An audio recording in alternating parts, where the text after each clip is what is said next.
Good morning all friends. मेरे legal advice by Sheikh Javed Mohammad advocate channel पर आपका स्वागत है। एचडीएफसी बैंक में वीआईपी ठगों का प्रवेश, क्या यह संभव है? आज के हमारे वीडियो का टाइटल यही है। एचडीएफसी बैंक भारत की सबसे बड़ी और प्राइवेट बैंक है और काफ़ी सतर्कता से इसके द्वारा कार्य किया जाता है। लेकिन कभी कभी ऐसी घटनाएं भी देखने में सामने आ जाती हैं जब ये सवाल उठने लगता है कि आखिर इस प्रकार के ठग बैंक में प्रवेश किस आधार पर कर गए। आज के वीडियो में मैं आपको 5 मुख्य पॉइंट बताऊंगा जो आरबीआई के मास्टर डायरेक्शन ऑन केवाईसी के ऊपर हैं। मतलब आरबीआई ने मास्टर डायरेक्शन दिए हुए हैं कि आप जब केवाईसी करें, चाहे करंट अकाउंट खोलें चाहे आप सेविंग अकाउंट खोलें, तो आपको ये सभी नियमों का पालन करना होगा। और यदि नियमों का पालन किया जाएगा तो ये संभव ही नहीं है कि कोई ठग जो है या चोर किस्म के शातिर लोग जो एक खाते से पैसा निकाल कर दूसरे खाते में ले जाते हैं और एक आम इंसान की उम्र भर की गाड़ी कमाई को वो ठग लोग हड़प जाते हैं और उनका पैसा लेकर भाग जाते हैं, वो सारे अपराध सर रुक सकते हैं अगर इसमें थोड़ा सा ध्यान दिया जाए। क्योंकि मैं आपको एक ऐसी घटना बताने वाला हूं जो कि एक सत्य घटना है।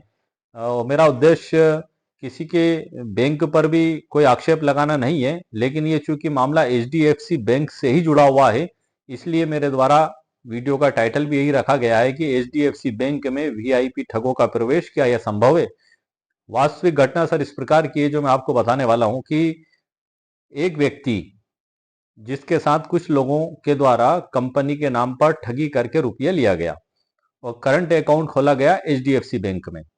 एचडीएफसी बैंक में करंट अकाउंट खोलकर उसमें यह कहा गया कि ये हमारा कंपनी का अकाउंट है, आप इसमें रुपए जमा करा दें और हम ये पैसा कंपनी में जमा करा देंगे जहां से आपको मंथली रिटर्न मिलने लगेगा। जैसे कि जो भी उन्होंने बताया 10% या 14 माह में 3 गुना। उस व्यक्ति ने पारिवारिक संबंध होने के कारण और भरोसा होने के कारण उस अकाउंट में पैसे जमा करवाए जो आरोपी गण के द्वारा दिया गया था। आरोपी गण ने उस खाते में पैसे जमा करवाए 27 लाख रुपए उस आवेदक के द्वारा एचडीएफसी बैंक के करंट अकाउंट में आरटीजीएस फॉर्म भरकर उसके एसबीआई बैंक अकाउंट से पैसे जमा कराए गए। पैसे जमा कराने के 10 मिनट बाद ही आरोपीगण वहां से पैसा निकालकर एक ट्रेवल्स के खाते में ले गए। जब आरोपीगण के द्वारा दिया गया प्रॉफिट उसको नहीं दिया गया मंथली और उसके 2-4 महीने बाद भी, तब उसके द्वारा पुलिस में रिपोर्ट की जाती है। पुलिस इसमें जांच करती है और दूसरी स्टेट में जाके उस बैंक से स्टेटमेंट भी लेकर आती है और स्टेटमेंट लाकर परिवादी को दिखाए जाते हैं। थाने पर वो जब जाता है तो पुलिस अधिकारियों के द्वारा बताया जाता है कि ये देखो, तुम्हारा पेमेंट जो था 27 लाख एचडीएफसी बैंक के अकाउंट से निकालकर किसी ट्रेवल्स के अकाउंट में ले जाया गया है। यहाँ तक स्थिति क्लियर हो गई और पहली बार उसको पता लगा, आवेदक को जो पीड़ित था, कि उसका पैसा बताई गई कंपनी में नहीं ले जाया जाकर ट्रेवल्स के खाते में ले जाया गया है और वहां आज भी उसका पैसा मौजूद है। यह आरोपीगण ने निकालकर आपस में बांट लिया। इसके बारे में आगे कोई अभी तक जांच नहीं की गई है। पुलिस अधिकारियों के द्वारा मामले को एफआईआर पर भी खात्मा रिपोर्ट लगा दी गई है और सबसे बड़ी बात यह है कि पुलिस अधिकारी के द्वारा जो रिपोर्ट पेश की जाती है कोर्ट में, उस रिपोर्ट में जो जो एचडीएफसी बैंक के जो स्टेटमेंट वहां से लाए गए थे उसका उल्लेख नहीं किया गया, खाता धारक का आधार कार्ड का उल्लेख नहीं किया गया और उसको एक तरीके से खात्मा रिपोर्ट उसमें लगा दी गई। अब हालांकि उसमें पीड़ित को अधिकार है कि खात्मा रिपोर्ट पे आपत्ति करने का, जो कि 193 जो सेक्शन है उपधारा 9 बीएनएसएस 2023 के तहत, वो फर्दर इन्वेस्टिगेशन की भी मांग कर सकता है, खात्मा रिपोर्ट को भी चुनौती दे सकता है। पूरे राइट्स उसके पास हैं। लेकिन वर्तमान में वो जो रिपोर्ट है, खात्मा रिपोर्ट, वो किसी भी अदालत में पेश नहीं की गई। तकरीबन 3 माह हो गए, 4 माह हो गए। उसको ये कहा गया कि आपके जो इलाके के सीजीएम साहब हैं वहां पर हमारे द्वारा पेश कर दी गई है पुलिस थाने से, आप वहां पर आपत्ति लगाएं। वो उसके शहर से, पीड़ित व्यक्ति उसके शहर से 65 किलोमीटर दूर जाकर जिले में सीजीएम साहब की आपत्ति पेश करता है, जज साहब से सारी घटना बताता है, निवेदन करता है और जज साहब के द्वारा जांच की जाती है तो वहां पर ऐसी कोई रिपोर्ट ही पेश नहीं की गई। अब सवाल ये है कि वो रिपोर्ट गई तो गई कहाँ? वो बैंक एचडीएफसी स्टेटमेंट गए तो गए कहाँ? उसका खाता आधार का आधार कार्ड गया तो गया कहाँ? ये सब चीजें ऑन रिकॉर्ड अभी तक मौजूद नहीं हो पाई। उसके द्वारा वहां आपत्ति भी पेश कर दी गई, सीजीएम साहब के द्वारा संबंधित थाने को नोटिस भी जारी कर दिए गए कि आप जो है कि रिपोर्ट के संबंध में स्टेटस देवे। लेकिन सबसे बड़ा प्रश्न ये उठता है कि जो एचडीएफसी बैंक के जो करंट अकाउंट जो ठगों के द्वारा खोला गया था और वहां से जो ट्रेवल्स के खाते में रुपया ले जाया गया, इसके जो स्टेटमेंट हैं वो पुलिस के पास तो मौजूद हैं, लेकिन उस पीड़ित के पास तो मौजूद है ही नहीं। अब वो पीड़ित क्या करेगा? बैंक के पास वो गया, एचडीएफसी बैंक में भी मिला, कर्मचारियों से मिला, बैंक मैनेजर साहब से मिला, उनसे भी निवेदन किया, तो उनके द्वारा एक ही बात कही गई कि आप कोर्ट का आदेश लाएं या पुलिस जांच में आएगी तो हम उनको देंगे, हम एक आम व्यक्ति को नहीं देते हैं, निजता का अधिकार है। ठीक है, वो वापस आ गया। अब वो कोर्ट में आवेदन उसके द्वारा लगाया जाएगा 94 जो वर्तमान में, पहले जो 91 थी दंड प्रक्रिया संहिता 1973 के तहत, वो आवेदन कोर्ट में निवेदन किया जाएगा। लेकिन यह सबसे बड़ा सवाल ये उठता है कि एक आम व्यक्ति इन हालातों में अगर फंस जाता है तो वो क्या कर सकता है? अब जो ट्रेवल्स है वहां पर पैसा मौजूद है, अगर ट्रेवल्स ने वो पैसा जानबूझकर लेयरिंग किया है और मनी लॉन्ड्रिंग उसमें की है तो वो भी बराबर की दोषी है। लेकिन पुलिस के द्वारा तो जांच यहाँ रोक दी गई। पीड़ित के द्वारा शिकायत एसपी महोदय, डीजीपी महोदय, मानवाधिकार आयोग और अन्य जगहों पर की गई और अभी मामला जांच में विचाराधीन है। लेकिन ऐसी स्थिति में एक कानूनी रास्ता और निकलकर सामने आता है कि जो ट्रेवल्स है उसको भी उसमें पार्टी बनाया जाएगा और एक वकील साहब के द्वारा एक नोटिस भी उस ट्रेवल्स को दिया जाएगा। उस नोटिस की ड्राफ्ट भी मैंने आज के इस वीडियो में आपके लिए तैयार करके रखी है, जिसकी जानकारी मैं आपको पीडीएफ के अंदर से दूंगा। लेकिन आज के वीडियो में मैंने कोई ई बुक नहीं लिखी है सर। यदि आपको ऐसा लगता है कि इस वीडियो के लिए आपको पीडीएफ आवश्यक है, ई बुक आवश्यक है, तो आप वीडियो के नीचे कमेंट्स करके जरूर लिखिए, तो मैं उसके लिए स्पेशल फिर आपके लिए ई बुक पीडीएफ बनाऊंगा। लेकिन मैं वर्तमान में आपको जो जानकारी दे रहा हूँ कि खाता खोलते समय जो महत्वपूर्ण बातों का ध्यान रखा जाना चाहिए। जब भी हम बैंक में खाता खोलने के लिए जाते हैं तो हमसे 50 सवाल पूछे जाते हैं। मैं खुद गया सर खाता खोलने, मुझसे एचडीएफसी बैंक में 50 सवाल पूछे गए, 50 क्वेरियां की गई। करंट अकाउंट के लिए उनके कर्मचारी बराबर आते हैं, फोटो खींचते हैं और पूरा रिकॉर्ड देखते हैं, जांच करते हैं, अड़ोसी पड़ोसियों से पूछताछ करते हैं, रिपोर्ट लगाते हैं, फोटो सब कुछ उसमें लगाया जाता है। जो गुमाश्ता लाइसेंस और उसका फर्म है तो पुराने ट्रांजेक्शन ये सब जांच की जाती है। मेरे खुद के द्वारा, मेरे एक परिचित के द्वारा खाता खोला गया तो सारी जांचें उसमें की गई सर।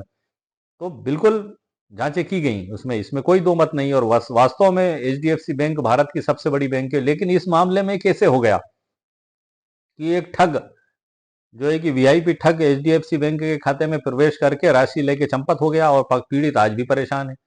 पीड़ित के पास वो स्टेटमेंट ही नहीं है, क्योंकि पुलिस के द्वारा रिपोर्ट में उल्लेखित ही नहीं किया गया और ना उस पीड़ित को दिया गया और सीधी रिपोर्ट पेश कर दी गई। अब वो उसको बाहर निकाले तो निकाले कैसे? अब न्यायालय एकमात्र माध्यम है जहां वो उसकी फरियाद रख सकता है।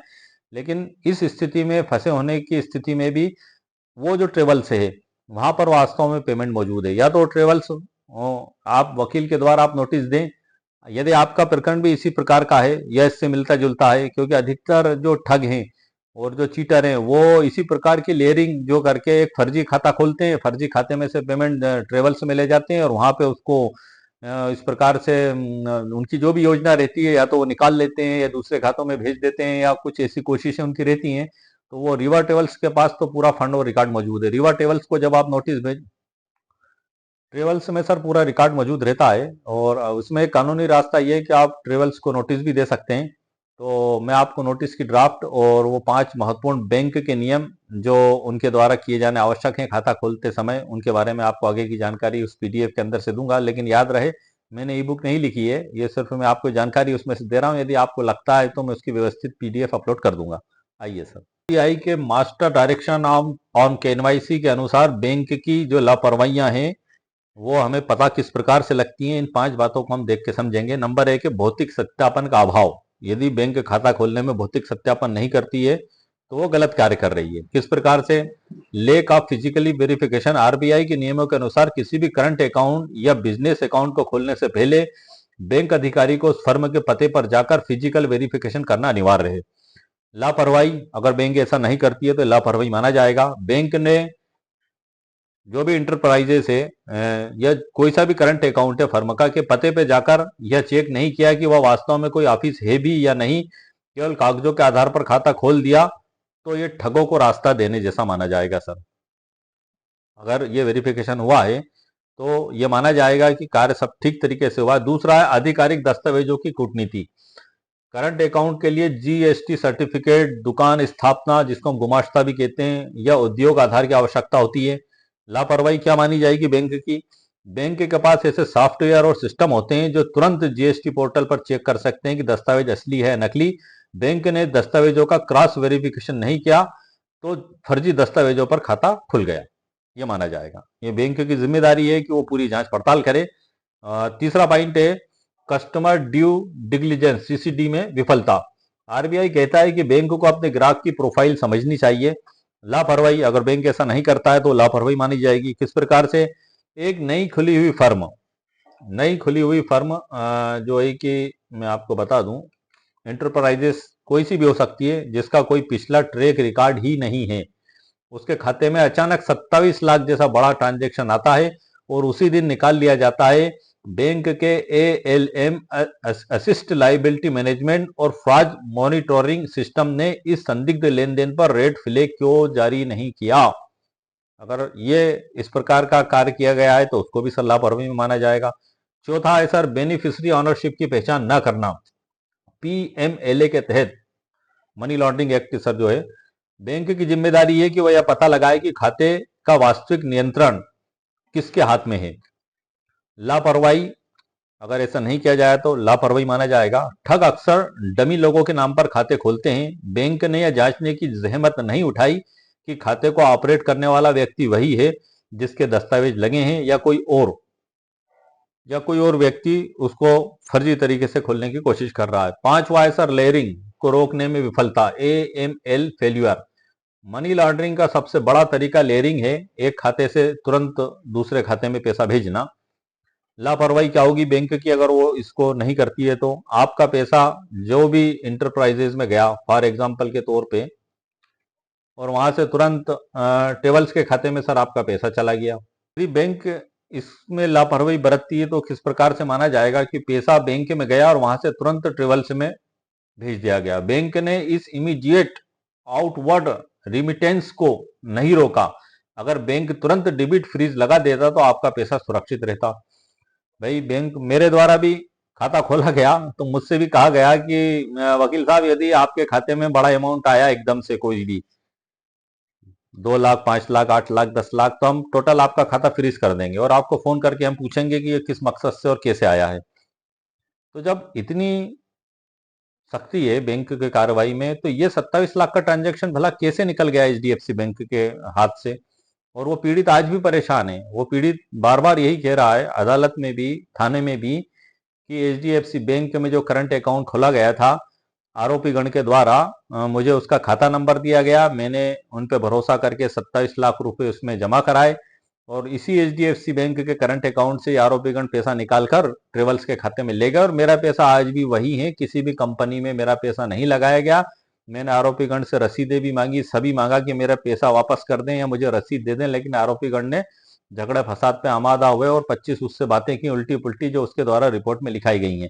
तो ये एक बड़ी अजीबोगरीब दशा पैदा हो जाती है एक आम व्यक्ति के लिए। तो मेरा कहने का मतलब ये था कि सर चाहे भारत की सबसे बड़ी बैंक हो एचडीएफसी या सबसे छोटी बैंक हो, अपराध कहीं भी हो सकता है, किसी भी क्षण हो सकता है। हमें सचेत और सतर्क रहने की जरूरत है। मेरा वीडियो बनाने का भी मकसद यही है, क्योंकि ये हादसा आप कह लें या ये दुर्घटना आप कह लें एचडीएफसी जैसी एक साख वाली बैंक में खाता खोलने के कारण हुई है और ये उदाहरण एक सत्य घटना पर आधारित है। इसलिए मेरे द्वारा एचडीएफसी बैंक का ही उदाहरण लिया गया है। अगर ये आईसीआई बैंक या एसबीआई बैंक या किसी और बैंक के द्वारा उसमें खाता खोल के इस प्रकार का अपराध किया होता तो मैं उसका भी सर उदाहरण लेके आपको वीडियो बना देता। मेरा वीडियो बनाने का मकसद यही है, सिर्फ जागरूकता पैदा करना, कि आप ये ना सोचें कि भारत की सबसे बड़ी एचडीएफसी बैंक है तो उसमें अपराध नहीं हो सकता। जी हाँ सर, ये एक खुला उदाहरण है जो मैंने आपको बताया है।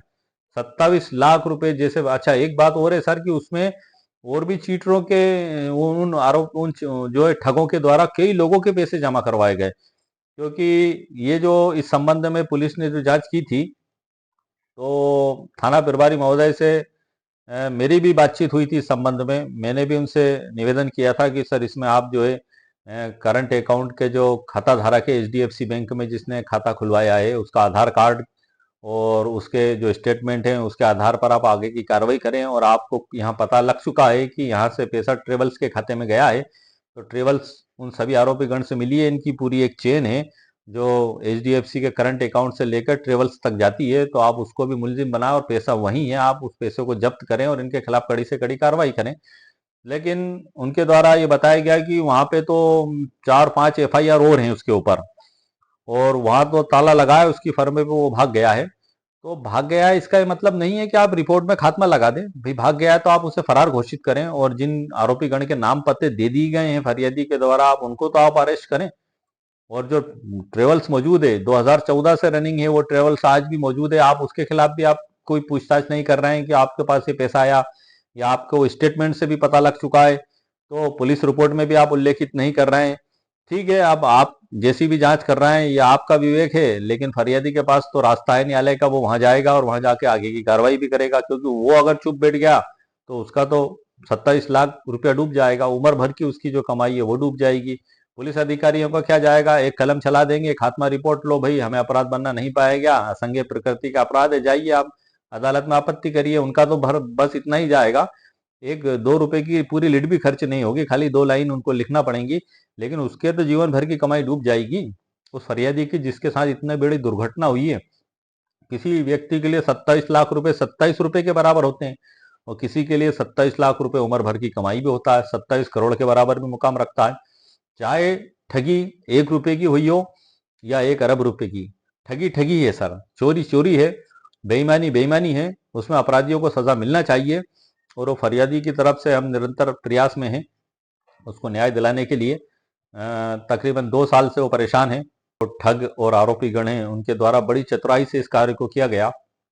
उन ठगों के द्वारा थाने पे ही डिफेंस पेश किए गए कि ये तो हमने इनसे पैसा ही नहीं लिया, ये तो एक थर्ड अकाउंट में पैसा इनके द्वारा जमा कराया गया है, जो मैंने आपको एचडीएफसी बैंक का बताया जो उन ठगों के द्वारा खोला गया था।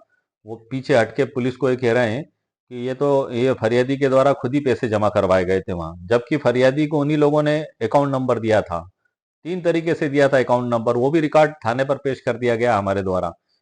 एक तो व्हाट्सएप पर खाता नंबर लिखकर भेजा, उस एचडीएफसी बैंक के करंट अकाउंट का चेक नंबर का फोटो खींच कर भेजा व्हाट्सएप पर, ताकि वो फरियादी विश्वास में आ जाए कि हाँ ये इन्हीं का खाता है। क्योंकि जाहिर सी बात है सर, चेकबुक किसी दूसरे के पास नहीं हो सकती। मेरी चेकबुक का फोटो जब तक मैं आपको नहीं दूंगा आपके पास नहीं हो सकता, या आपकी चेकबुक का फोटो जब तक आप मुझे नहीं देंगे मेरे पास नहीं हो सकता। यह खाता मेरा ही है तो उसकी चेकबुक का फोटो और चेकबुक बराबर मेरे पास होगी।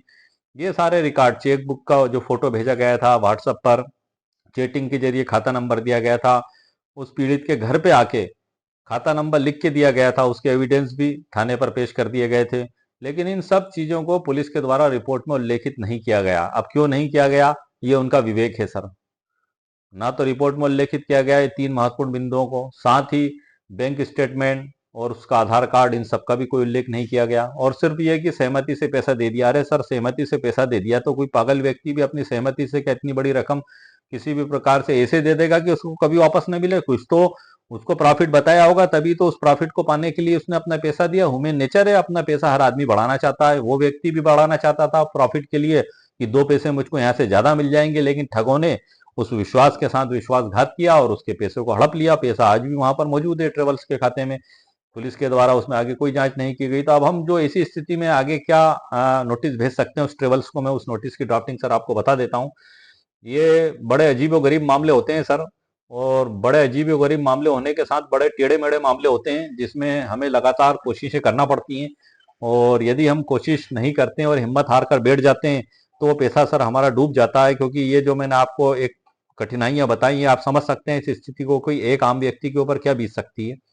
भारतीय नागरिक सुरक्षा संहिता 2023 के तहत आवेदन की ड्राफ्ट बता देता हूँ।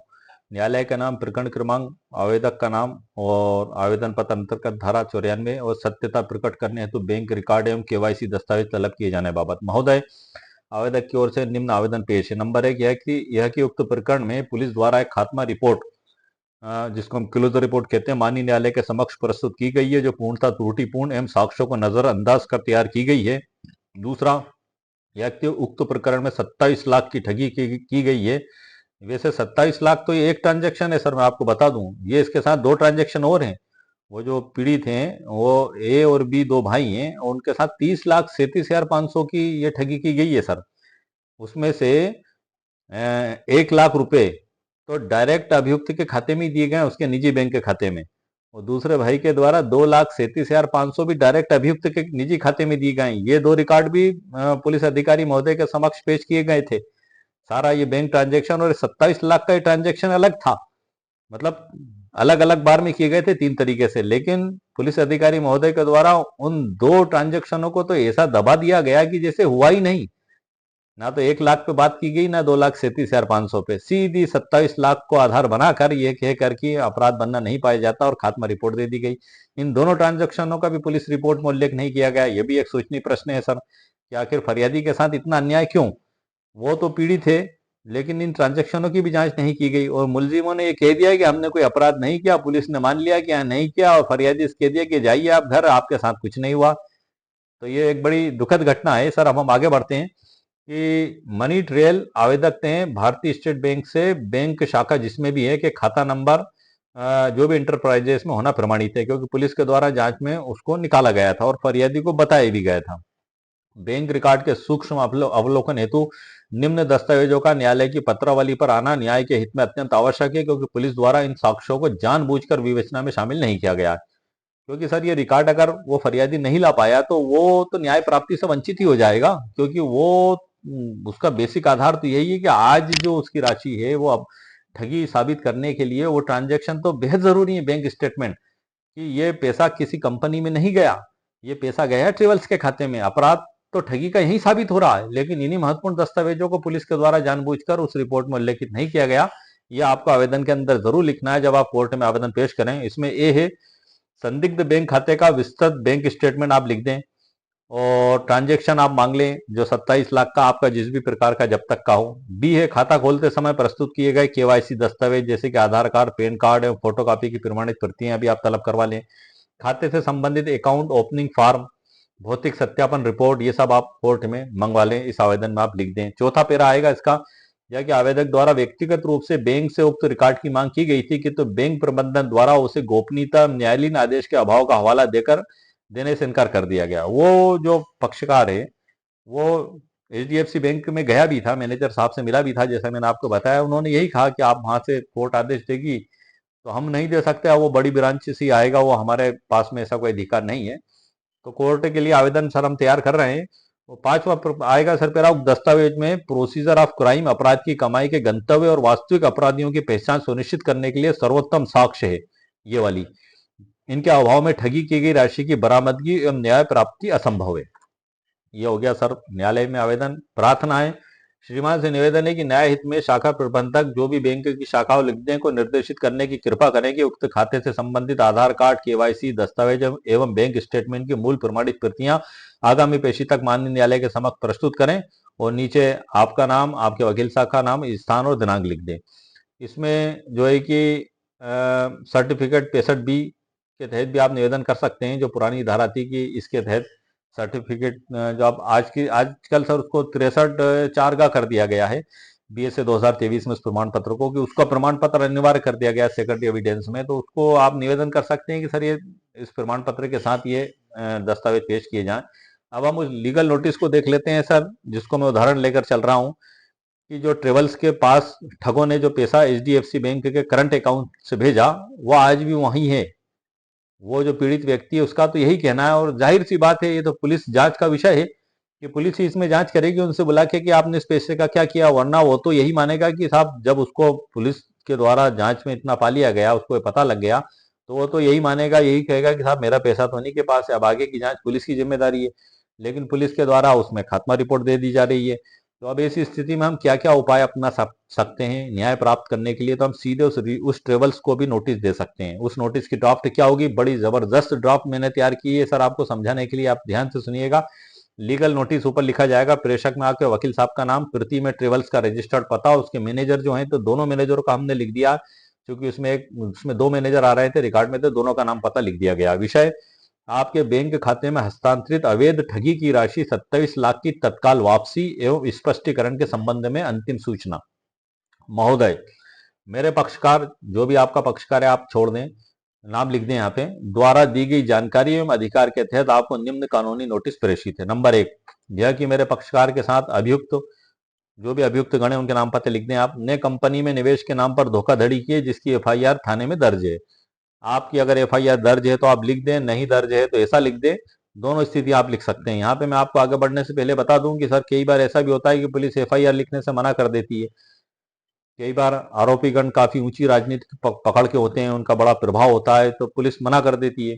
ऐसी स्थिति में न्यायालय सर आपके सामने मौजूद है। 175(3) भारतीय नागरिक सुरक्षा संहिता 2023, जो पहले 156(3) थी दंड प्रक्रिया संहिता 1973 में, कि हम न्यायालय से निवेदन करते हैं कि ये गंभीर प्रकृति का अपराध है, तो इसमें थाना प्रभारी को आदेशित किया जाए कि एफआईआर दर्ज करके इन्वेस्टिगेशन प्रारंभ करें। और ललिता कुमारी विरुद्ध उत्तर प्रदेश राज्य 2013 का लैंडमार्क जजमेंट भी है कि यदि कोई गंभीर प्रकृति का अपराध होता है तो पुलिस को एफआईआर दर्ज करना आवश्यक है और जांच करना भी आवश्यक है। तो हम कोर्ट्स में भी आवेदन पेश कर सकते हैं उसके आधार पर। और जब हम ये आवेदन पेश करते हैं तो ये जो धारा 94 का मैंने आपको बताया था दस्तावेज तलब का, आवेदन भी आप वहीं पे पेश कर दें। तो ये, या अगर आपकी एफआईआर दर्ज है, कोर्ट में चालान पेश हो चुका है, तो आप वहां भी पेश कर सकते हैं। तो इसमें नंबर एक पेरा आएगा सर नोटिस में, यह कि एक हो गया सर। दूसरा आएगा, अभियुक्त गण के निर्देश पर मेरे पक्षकार ने अपने भारतीय स्टेट बैंक एसबीआई शाखा का नाम लिख दें, कि खाता संख्या लिख दें, दिनांक लिख दें, को चेक नंबर के माध्यम से कुल राशि 27 लाख आरटीजीएस किए थे। आरटीजीएस यूटीआर नंबर भी आप सर जरूर लिख दें।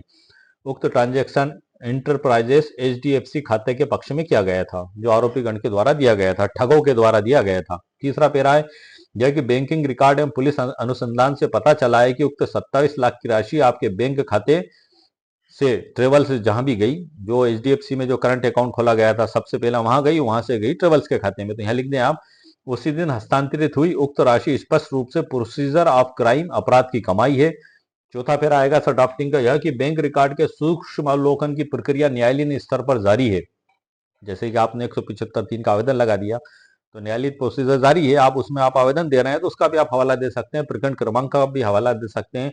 आपने जो जिस माध्यम से अकाउंट में पैसे जमा कराए थे उसका सबूत भी आप नोटिस के साथ लगाकर भेज सकते हैं, ताकि उनको पता लगे। क्योंकि यदि वो फर्म वास्तव में ईमानदार हुई और उसके साथ भी ठगों ने कोई धोखा किया है, तो पूरा रिकॉर्ड लाकर देगी उन ठगों का, नाम पते के साथ, कि इस पैसे का हमने इनको ये करके दिया है, तो वहां से अपराध वो पूरा प्रमाणित हो जाएगा। वैसे अपराध तो सर सिर्फ एक पॉइंट पर ही प्रमाणित है, कि पुलिस के द्वारा जो स्टेटमेंट लिए गए वो ये साबित करते हैं कि आरोपीगण के द्वारा एचडीएफसी बैंक में खोले गए करंट अकाउंट से पैसा लिया जाया गया ट्रेवल्स में, और जिस कंपनी का नाम बताया गया था वहां ट्रांसफर ही नहीं किया गया और ना ही उसको वापस पैसा दिया गया। साल 1.5 साल हो गया सर उसको परेशान होते हुए। हम आगे बढ़ते हैं इसमें, पांचवा पैरा आएगा सर इसमें, उक्त वित्तीय अतः कंपनी द्वारा उसे प्राप्त करना और उसे अपने पास रखना। बैंक रिकॉर्ड के सूक्ष्म अवलोकन की प्रक्रिया न्यायालयीन स्तर पर जारी है। चूंकि यह राशि गंभीर वित्तीय अपराध का हिस्सा है, अतः आपकी कंपनी द्वारा इसे प्राप्त करना और इसे अपने पास रखना बीएनएस की धारा 317(5) एवं पीएमएलए कानून के तहत दंडनीय कृत्य की श्रेणी में आता है। ये हम उसको दे रहे हैं जहां अंतिम फंड पहुंचा है। पांचवा आएगा सर इसमें, यह कि उक्त वित्तीय धोखाधड़ी के संबंध में माननीय न्यायालय अपर जिला न्यायाधीश महोदय या जिस भी न्यायालय में प्रकरण में आपकी कंपनी ट्रेवल्स को सम्मन तामील हो चुका है, क्योंकि आपने वहां उनको पक्षकार बनाया, नोटिस जारी हो चुकी है और आपके अधिवक्ता द्वारा वकालतनामा भी पेश किया जा चुका है। आगामी पेशी दिनांक नियत है, अतः आप प्रकरण के तथ्यों और विवादित राशि की प्रकृति से पूर्णतः अवगत हैं। छठा पेरा आएगा, आपको इस नोटिस के माध्यम से निर्देशित किया जाता है कि सूचना प्राप्ति के 7 दिवस के भीतर निम्नलिखित विवरण प्रस्तुत करें। नंबर 1, आपकी कंपनी के बैंक खाते का 21 अप्रैल 2023 से 30 अप्रैल 2023 तक का विस्तृत बैंक स्टेटमेंट। राशि प्राप्ति का वेद आधार, जैसे कि जीएसटी इनवाइस एवं अनुबंध। सा जो इंटरप्राइजेस थी, जो ठगों के द्वारा, आरोपीगण के द्वारा जो एचडीएफसी बैंक में फर्जी अकाउंट खोला गया था उस इंटरप्राइजेस के नाम से, के साथ आपकी कंपनी के व्यापारिक संबंधों का लेजर रिपोर्ट आप पेश करें। ये आप इसमें से जरूर लिखें। 7वां नंबर आएगा इसमें, यह कि यदि आप उक्त राशि का वेद आधार प्रस्तुत नहीं करते हैं और वो राशि वापस नहीं लौटाते हैं, तो यह माना जाएगा कि आप इस वित्तीय अपराध बीएनएस की धारा 61, 317, 318 एवं मनी लॉन्ड्रिंग पीएमएलए में समान रूप से भागीदार हैं। अतः इस नोटिस के माध्यम से आपको अंतिम रूप से चेतावनी दी जाती है कि सूचना प्राप्ति के 7 दिनों के भीतर निम्नलिखित राशि मेरे पक्षकार के बैंक खाते में वापस लौटाएं। अ, मूल राशि 27 लाख रुपए मात्र। ब, ब्याज राशि उक्त मूल राशि 27 लाख पर दिनांक 21 अप्रैल 2023 से वास्तविक भुगतान की तिथि तक 7% वार्षिक ब्याज की दर जो बैंक एफडी दर प्रचलित है जो बैंक एफडी दर प्रचलित है की दर से संगणित ब्याज लगाकर वो राशि उसको वापस लौटाएं। और सा है क्षतिपूर्ति एवं कानूनी व्यय। आपके द्वारा किए गए वित्तीय षड्यंत्र के कारण मेरे पक्षकार को हुई मानसिक, शारीरिक एवं आर्थिक क्षति हेतु 5 लाख रुपए की क्षतिपूर्ति राशि एवं इस कानूनी नोटिस का शुल्क व व्यय दिया जाए। अब यदि यहाँ पर वो ट्रेवल्स जो है वास्तव में ईमानदार है, अब जैसे ट्रेवल्स का कार्य है सर वीजा बनाना, पर्यटकों को विदेश घुमाने ले जाने के लिए वहां पर उनकी बुकिंग करना, तो ये जाहिर सी बात है ये कोई निवेश कंपनी तो है नहीं। ठगों ने पैसा लिया था निवेश कंपनी में निवेश करने के लिए और वहां पे निवेश नहीं करते हुए यहाँ भेज दिया और उसको 1.5 साल हो गया, जबकि हर माह रिटर्न लौटाने का उन्होंने वादा किया था। ठगी तो उन्होंने कर ली, ये तो पक्की बात हो गई। खाता पैसा भी ट्रेवल्स के खाते में पहुंच गया, ये भी साबित हो चुका है। तो अब ट्रेवल्स निर्दोष है तो वो उस नोटिस के बाद उसकी निर्दोषिता साबित करेगी कोर्ट में जज साहब के समक्ष आके। और यदि वो नहीं करती है, वो वास्तव में चीटर है उन ठगों के साथ जिन्होंने इस खाते को खोला और उनके साथ मिलकर उसने इस प्रकार का अपराध किया है, तो फिर आगे की कानूनी कार्रवाई उसके खिलाफ भी की जाएगी। कंपनी एक्ट के तहत सर उसमें कार्रवाई की जाएगी। मैं आपको आगे बताता हूं। इसमें दूसरा पैरा आएगा सर, इसमें मनी लॉन्ड्रिंग। चूंकि 27 लाख की राशि एक आपराधिक कृत्य से उत्पन्न हुई है और इसे लेयरिंग के माध्यम से आपके खाते में हस्तांतरित किया गया है, अतः आपके विरुद्ध prevention of money laundering act PMLA 2002 के तहत प्रवर्तन निदेशालय ईडी को सूचित कर कठोर कार्रवाई सुनिश्चित की जाएगी। ये सिर्फ सूचना दी जा रही है, अभी करी नहीं जा रही है सर, आप ध्यान रखिएगा।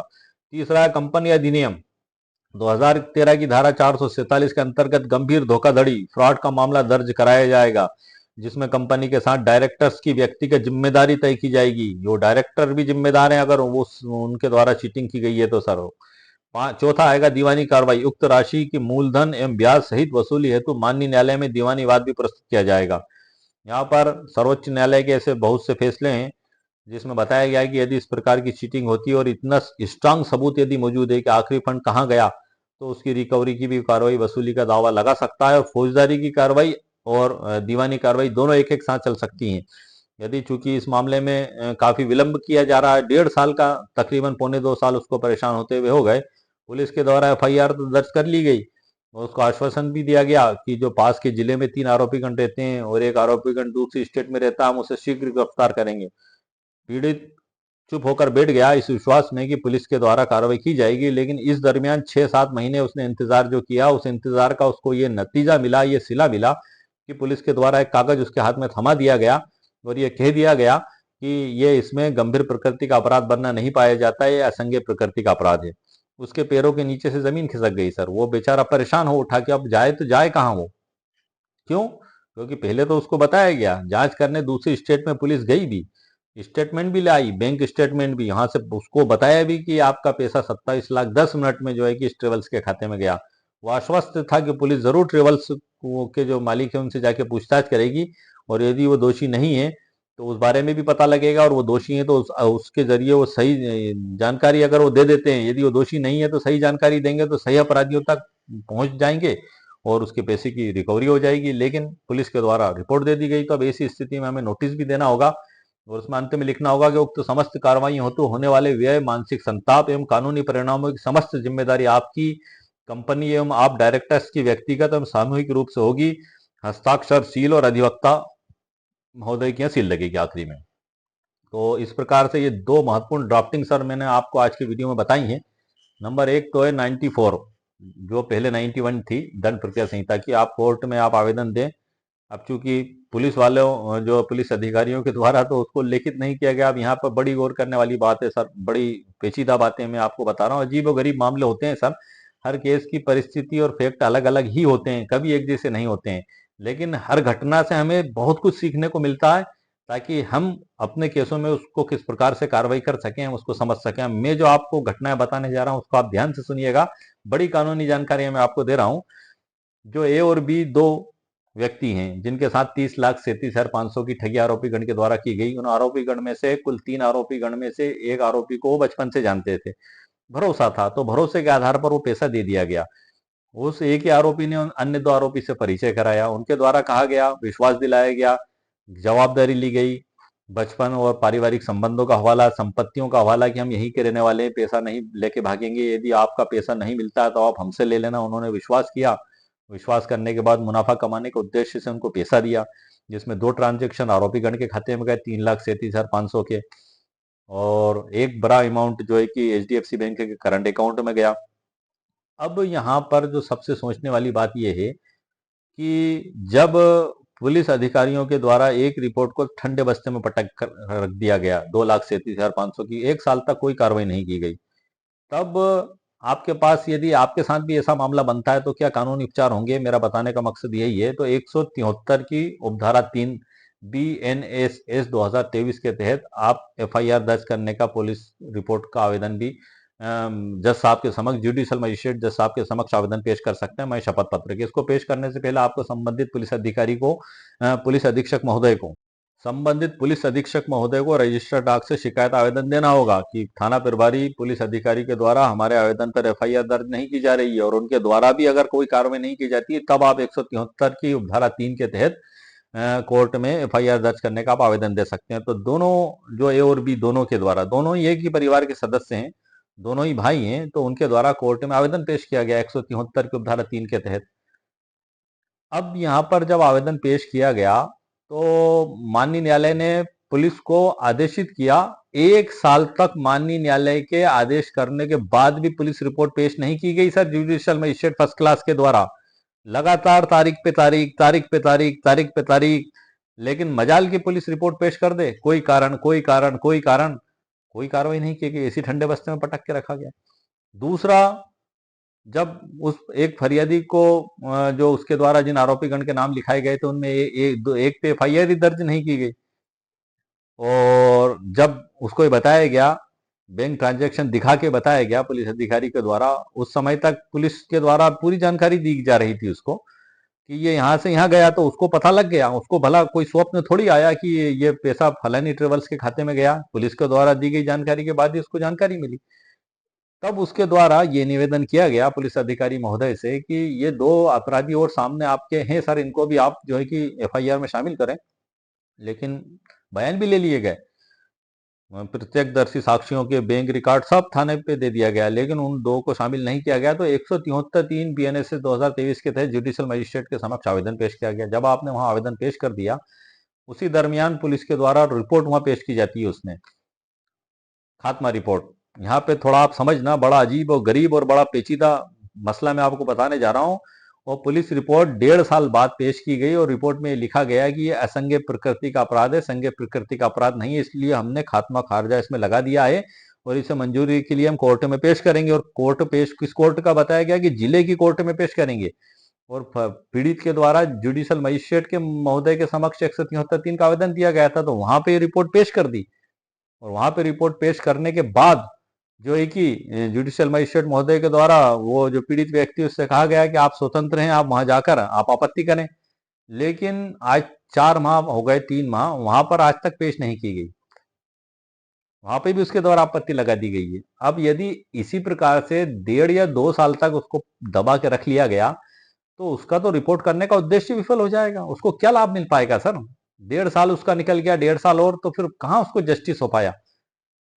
एक प्रश्न चिन्ह वाली बात मैं बता रहा हूं सर। मैं ये नहीं कह रहा हूं कि क्या सही है और क्या गलत है, लेकिन जो हो रहा है मैं सर उसके बारे में सिर्फ आपको कानूनी जानकारी दे रहा हूं कि हम क्या क्या कानूनी कार्रवाई कर सकते हैं।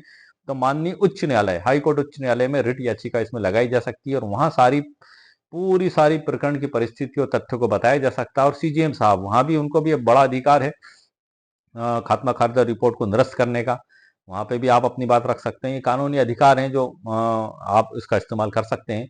तो एचडीएफसी बैंक में वीआईपी ठगों का प्रवेश, क्या यह संभव है? जी हाँ सर, संभव है। आज के हमारे वीडियो का टाइटल भी यही है, और पूरी घटना जो मैंने आपको बताई है वो एक सत्य घटना मैंने बताई है।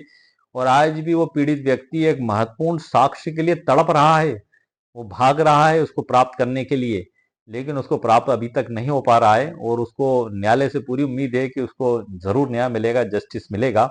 न्यायालय में उसके द्वारा आवेदन भी पेश किए गए हैं, सारी कार्रवाइयां भी की गई हैं, लेकिन इस घटना को सर बताने का मेरा मकसद यही है कि चाहे बैंक कोई सी भी हो, चाहे भारत की नंबर 1 बैंक हो, उसमें भी इस प्रकार की घटना हो सकती है। अब बैंक के द्वारा क्या उसमें जांच नहीं की गई, क्या कार्रवाई नहीं की गई, ये सब सोचनीय प्रश्न होते हैं कि आखिर ऐसा क्यों हुआ। भारत की number 1 bank HDFC bank sir, जिसको हम कहते हैं, एक साख वाली बैंक है।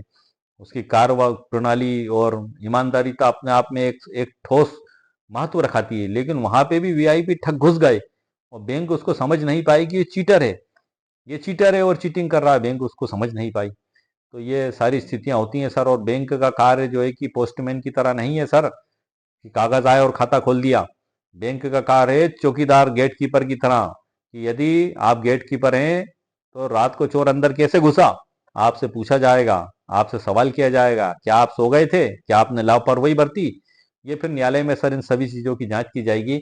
और न्यायालय पे जो है कि पूर्ण विश्वास है कि वहां से जरूर न्याय प्राप्त होगा। लेकिन इस प्रकार का भटकाव भी सर काफी जीवन में होता है।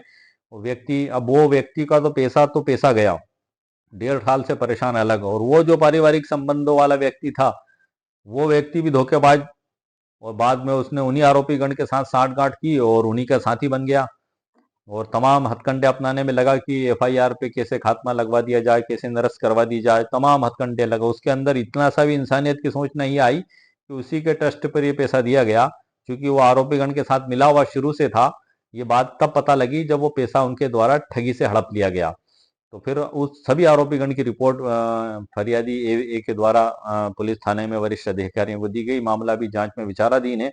ऊपर वाले की जात पे पूरा भरोसा है कि उसके साथ जरूर न्याय होगा। और उसके द्वारा उसकी खेती की जमीन को सर विक्रय किया गया था। खेती की जमीन मतलब आप मान के चलें कि आदमी की उम्र भर की कमाई होती है, वो उम्र भर की कमाई उनने भरोसे के आधार पर उनको दी थी। और पुलिस अधिकारी कह रहे हैं कि कोई अपराध ही नहीं हुआ। एक और सोचने वाली बात सर, यहाँ पर मैं जाते जाते आपको बता दूं, बड़े ध्यान से सुनने वाली बात है। ये अपराधियों के द्वारा ये जो घटना की गई 30,37,500 की दो भाइयों के साथ, इससे ठीक 1 माह पूर्व ही एक अन्य कंपनी के नाम से 8,60,000 की चीटिंग एक अन्य व्यक्ति के साथ की गई थी। लेकिन उसमें पुलिस ने तुरंत एक्शन लिया, इन आरोपीगण को गिरफ्तार करा और फौरन जेल भेज दिया। अच्छा, जेल में जाने से पहले इस शातिर अपराधी ने अग्रिम जमानत की भी आवेदन लगाया था, जिसको एडीजे कोर्ट के द्वारा निरस्त कर दिया गया था। और उसको जब गिरफ्तार करके कोर्ट में पेश किया गया, तब उसमें पुलिस के द्वारा जमानत में आपत्ति प्रतिवेदन पेश किया गया था। और इन्हीं अपराधियों को पुलिस के द्वारा गुंडा, बदमाश, समाज के लिए खतरा, ठग, झांसेबाज, चोर ऐसे कह के आपत्ति पेश की गई थी। और पुलिस के द्वारा ली गई इन आरोपियों की जमानत में आपत्ति को जज साहब ने स्वीकार करा, उसकी जमानत आवेदन को निरस्त किया। वो 10 दिन जेल में रहा। उसके द्वारा एडीजे कोर्ट में फिर जमानत का भी आवेदन लगाया गया, वहां से भी निरस्त हुआ। 3 जगह से उसका जमानत आवेदन निरस्त हो चुका था। पुलिस की आपत्ति रिपोर्ट पे पुलिस वहां पे इन्हीं आरोपियों को गुंडा बदमाश बता रही थी, और वहीं इन दो भाइयों की रिपोर्ट, ए और बी की रिपोर्ट 30,37,500 की पे यही पुलिस ये कह रही है कि ये तो शरीफ लोग हैं, इन्होंने कोई अपराध नहीं किया। तो ये बड़ा ही अजीब और गरीब न्याय प्रणाली और न्याय प्रशासन है। और बड़ा ही अजीब और गरीब मामले ऐसे सर आ जाते हैं। अब चूंकि हम किसी पे कुछ टिप्पणी नहीं कर सकते, क्योंकि न्यायालय खुला हुआ है, हमें कार्रवाई करने का अधिकार है। अगर वो पुलिस ये कहती है कि ये अपराधी जो हैं गुंडे बदमाश नहीं है और जो है कि इन्होंने कोई ठगी नहीं की, तो वो सीजीएम साहब के यहाँ पूरा रिकॉर्ड पेश करने का आपको अधिकार है। आप सीजीएम साहब के यहाँ पूरा रिकॉर्ड पेश करें। ये पूरा रिकॉर्ड जो पहले उनका आपराधिक रिकॉर्ड है, वर्तमान का आपराधिक रिकॉर्ड है, पुलिस ने जिन जिन दस्तावेजों को, तथ्यों को छिपाया है, वो सारी जानकारी आप सीजीएम साहब के समक्ष बिल्कुल कोर्ट में पेश करें। और वहां से पुलिस के द्वारा जो संज्ञेय अपराध बरतते हुए उसमें खात्मा रिपोर्ट दी गई है, वो जरूर निरस्त होगी और जरूर न्याय प्राप्त होगा। ये किसी के साथ भी ऐसी स्थिति बन सकती है सर। 193 में इन्वेस्टिगेशन के पावर दिए गए हैं पुलिस को सर। और उसके बाद पुलिस रिपोर्ट पेश करती है। रिपोर्ट या तो खात्मा होता है या चालान होता है। यदि खात्मा खात्मा सर रियर केस में लगाया जाता है, जब कोई अज्ञात व्यक्ति टक्कर मारकर चला गया, पता नहीं है अपराधियों का, या किसी भी प्रकार की घटना दुर्घटना हो गई और अपराधियों का पता ही नहीं है, तो खात्मा रिपोर्ट उस कंडीशन में लगाया जा सकता है। लेकिन यहाँ तो उनके घर के पते, मकान नंबर, गली नंबर, मोबाइल नंबर, उनके photo, bank transaction, WhatsApp statement, जिसमें 27 लाख प्राप्ति का भी मैसेज आरोपीगण के द्वारा दिया गया था। उनके द्वारा जो कंपनी के नाम से जो जूम मीटिंग ली जाती थी, उस जूम मीटिंग की लिंक, और जो है कि आरटीजीएस जो किया गया 27 लाख का, ये सारे रिकॉर्ड, प्रत्यक्ष साक्ष्य सब कुछ पेश कर दिए गए। उसके बाद भी पुलिस के द्वारा उसको असंज्ञेय बताया गया। तो ये सभी ग्राउंड आपको जज साहब के यहाँ पेश करना पड़ेंगे। और ये बड़े अजीबोगरीब मामले और अजीबोगरीब तरीके से होते हैं। चोर और ये ठग बड़े शातिर होते हैं सर। आप सादगी में रहते हैं, आपको पता नहीं होता, लेकिन ये ठग बड़े शातिर किस्म से ठगी को अंजाम देते हैं ताकि वो बड़ी आसानी से बच जाएं। लेकिन हर अपराधी, हर ठग, हर चोर अपने पीछे कदमों के निशान छोड़ के जरूर जाता है। आप गौर से देखें, आपको सफलता जरूर मिलेगी। और मेरा वीडियो बनाने का भी मकसद यही है कि यदि आपके साथ भी इस प्रकार की कोई घटना हुई है तो आप इस प्रकार से उन कानूनी रास्तों का उपयोग कर सकते हैं जो हमारे द्वारा किया जा रहा है। और अब इसमें अंत क्या होगा ये तो सर ऊपर वाला जानता है, लेकिन हम पॉजिटिव उम्मीद रखते हैं कि जरूर न्याय प्राप्त होगा, अपराधियों को सजा भी होगी और पैसे भी वसूल होंगे, क्योंकि इतने स्ट्रांग ग्राउंड हैं, इतने स्ट्रांग सबूत मौजूद हैं। तो इसीलिए अब जो भी आगे कार्रवाई होगी सर, अब हम हाई कोर्ट में जरूर इसमें कार्रवाई हमारे पक्षकार की ओर से द्वारा की जाएगी। तो हाई कोर्ट जज साहब के द्वारा जो भी दिशा निर्देश दिए जाते हैं उस पर मैं स्पेशल वीडियो सर फिर आपके लिए जरूर लाऊंगा बना के। तो आज के वीडियो में सर मैंने आपको मुकम्मल कानूनी जानकारी प्रदान कर दी है। उम्मीद है आपको मेरा वीडियो पसंद आया होगा। मेरे वीडियो को आप लाइक भी करें, शेयर भी करें और सब्सक्राइब भी करें। और यदि इस टॉपिक पे आपको ई बुक पीडीएफ की आवश्यकता महसूस होती है तो वीडियो के नीचे आप कमेंट्स जरूर करें, मैं ई बुक पीडीएफ बना दूंगा। इसकी मैंने कोई ई बुक पीडीएफ नहीं बनाई है, सिर्फ आपको जानकारी मैंने दी है कानूनी वीडियो के माध्यम से। तो ओके, शुक्रिया, थैंक यू सर।